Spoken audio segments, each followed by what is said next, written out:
Sagot. Opo. Okay. Okay. Di ba, sabi ng nanay, pag may nagtatanong ng matanda, sasagot? Opo. Yun. Mabuting mga bata.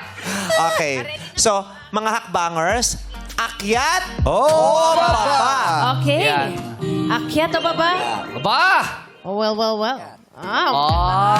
Tanungin natin kay bakit napakyat silang tatlo. Tatay Nono, bakit po kayo napakyat? Ano po yung nagustuhan nyo sa sinabi ng kanyang bestie? Yung sinasabi niya, hindi naman masaba yun, okay lang sa akin pakinig. Kahit matampuhin minsan, okay lang po sa inyo? Okay lang din. Mas Tatay, gusto niya daw kasama, pag niyaya niya, sasama agad, lagi sa kanya. Kahit Ay. busy po kayo, kailangan maglakwatsa po kayo. Depende sa pagbase sa trabaho. Kung wala naman lang gano, pwede naman magsama. Ay, paano nasabay? May trabaho kayo, tapos maglalambing siya. Samahan mo naman ako, Nono. Nag-aantay yung manok nyo. Paano ho yun? Pagbibigyan niyo ba siya o unahin niyo yung trabaho niyo? Pagbigyan pa rin. Number one siya, kumbaga. Mahilig ka bang pumunta sa mall, sir? Paano pag inaiyakan niya sa mall? Okay rin. Tapos maglalambing, mga hihiling-hiling sa'yo. Okay sa'yo yun? Okay Sabi, lang pag may pera, pag wala. hindi, wala naman. Hindi pa kailangan ng pera. Ang mga request niya lang naman. Samahan Okay. siya. Ang request niya lang naman yung agawin mo nga yung baril ng guard. Uy, ba't ganun? Stick na lang. Grabe naman yung request niya. Patayin mo nga yung buong Mapapahamak sila. Kung talagang mahal mo ko, patayin mo nga yung aircon ng mall. Pindutin mo nga yung escalator para hindi umandar. Yung ganun ang mga request niya. Okay lang naman doon sa kanya. She likes it. kinikilig. Oo, kinikilig. Number one siya eh. Okay. Si number 2 naman, sir. Si OG. Yes. Bakit po kayo napaakyat? I'm a very passive person, you know. Mapapagbigyan yung gano'n pag, Tulog tayo. Okay naman po. Diamond TV? Hindi kayo masyadong demanding po. hindi ako demanding. Paano yung mga pelikula? Gusto niya daw manood ng sine sa Magpupunta mall. sa mall, ganyan. Okay. Sasamahan ko siya. Pero gusto niya manood ng mag-Viva Max kasama ka. Sa sine.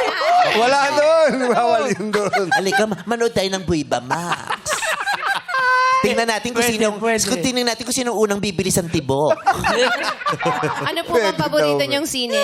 Action, horror? Ako po, action. Yung mga John Wick. Ay! Update. Italits kayo. Anong hilig nyo? Ballerina. Pwede rin action plus mga romantic. Paano pag drama? Pag drama gusto niya, kasamahan niyo pa rin po ba? Oo, pwede. Kasi ang buhay, may drama yan eh. Kailangan alam mo rin yung mga drama dyan para up-to-date ka. Paano ang Mag-guide palabas ka. John Wick, tapos ang gusto niyo panoodin drama, sabay? Paano yun? Tapos last full show na, hindi niyo na papapanood yun. Paano ho? Last day na ng movie. Pagbibigyan ko na siya. Kasi passive nga ako eh. Oo, Passive. Bong. Ano bang gusto mong mangyari? Pinapahirapan mo pang i-analyze ni Sir yung mga... Hindi, kasi parang... Ini-imagine niya pa yun, last full show. Tapos dalawa yung... Day na. Code Last full show, tapos last day. Last day na natin sa Earth. Ang hirap ah. Ang hirap mo din i-accommodate yung mga chika mo minsan. Pero mahalaga pag Ano ba point mo? Kasi umayaw siya. Number one, kung si pagbibigyan pa rin niya Ate Litz. talaga, kahit ganun na, yung paborito niya pelikula na matatapos na. Pagbibigyan mo palagi si Ate Litz. Passive ako eh. Passive. Ano man passive yung River? Anak lang passive kasi siya. Payanig Anak sa passive naman kayo.